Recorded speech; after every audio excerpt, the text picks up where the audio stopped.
પણ પેલા ભાઈ મારે નથી શકું. इतनी खुशी मुझे आज तक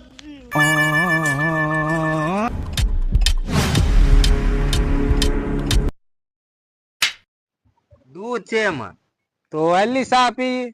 પીવી છે ચા? હા. મને ચા બનાવતા નથી આવડતું. એટલે ભાઈ હું અહીં બેઠો, હું તને પડખે બેઠો બેઠો શીખવાડી હાલ લે. तो रुको जरा सबर करो। પાકું? પાકું તો પાકું બનાવી નાખવી છે? એક નંબર ચા અરે બને તું જો. બનાવી નાખીએ તો હાલો. આમ જો હું કહું ને એમ હા. તારે કરવાનું. હાલો શું કરવાનું હવે? ચૂલામાં લાકડા નાખ પેલા. લાકડા તો નાખવાના જ હોય ને. ચૂલામાં લાકડા નાખ્યા. હા. હવે જગાય. જગ્યું. હવે એક તપેલી લે. अरे क्या क्या करूं मैं इसका क्या करूं? અલ્યા તપેલી તો લેવાની જ છે ને. આ રહી તપેલી, લે તપેલી તો લેવાની જ છે. હવે એમાં ઘૂંટડો પાણી